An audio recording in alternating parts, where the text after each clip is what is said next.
এই দেখছ এত বড় বিল যে আমি একটা লইলাম, এটা কি এইভাবে হয়ে গেছে? মাথার বুদ্ধি লাগবো, মাথার বুদ্ধি থাকলে সব কিছু করতে পারবি তুই, ঠিক আছে? এই দেখ, এই বিলটা যে আমি লইলাম, কারেন্টে লইলাম, এই কিসমতের হিনতে পুলিশ এরা তার নামে আসি না এই বিলটা, ঠিক আছে? ওই বিলটা আমার নামে লইছি আমি, ঠিক আছে? এইভাবে কিন্তু বিলটা আসে না, তার হিনতে চালাকি ফানা না হলে এই বিলটা আমি আর হইতাম না। এইরকম আরো 4-5টা বিল আমার আরো আছে, ঠিক আছে? এইভাবে মানুষের কাছে বাটপারি করে হেরা আমি এই 4-5টা বিল আনছি। এবং মনে করস আমার কাছে টাকার কোনো অভাব নাই। এখন মনে করস টাকা লয়ে মনে করস কোনো সিনেমিনি খেলতেছি, কোনো অভাবই নাই আমার কাছে। টাকা 4-5টা বিল আছে, একটা আরেকটা ভাড়া টাড়া দেয়ালতাছি, কোনো সমস্যাই নাই। তোর যদি টাকা পয়সা লাগে তাহলে তুই আমারও বলবি, ঠিক আছে? ভাই আসো, এই চা নাস্তা করে আসি। চল। হে আল্লাহ, আমার অভাবটা তুমি কখন দূর করবা, আমার মনের আশাটা কখন পূরণ করবা।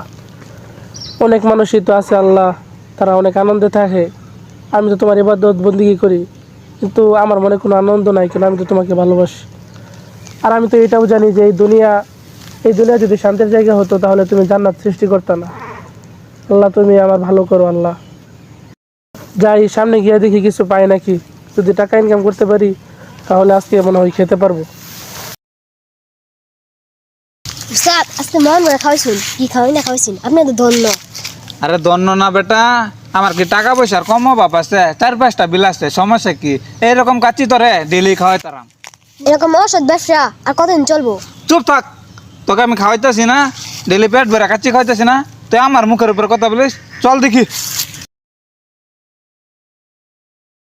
ওয়ালাইকুম রহমতুল্লাহ। সাদেক ভাই, কি অবস্থা, ভালো আছেন? কি রে, এটা আরাফাত না? কি রে, তোর এই অবস্থা কেন? বলছিলাম আমি আগে তোরে মাঝে সাথে চাকরি করিয়া আর কয় টাকায় পাস, বলছিলাম আমার সাথে আইসা পর মোটা মোটা টাকা কামাইবি। তুই তো আমার কথা শুনলি না, এই কারণে তো তোর অনেক সংসারের মধ্যে অভাব আছে, টানাটানি আছে। এখন কি বলস? ভাই, আমার তো অবস্থা আলহামদুলিল্লাহ ভালোই চলতেছে, কিন্তু আপনি যে এই কথাটা যে বললেন, আমি তো আপনার সাথে এই ওষুধ ব্যবসা তো আমি তো আসতে পারি না। আর আমি মাদ্রাসায় পড়ছি, আমার কি এইসব ব্যবসা ট্যাবসা কি শোভা পাই? আপনি যে এই ধরনের কাজ করেন, এতে তো আল্লাহ তাআলা অসন্তুষ্টি হবে আমার প্রতি।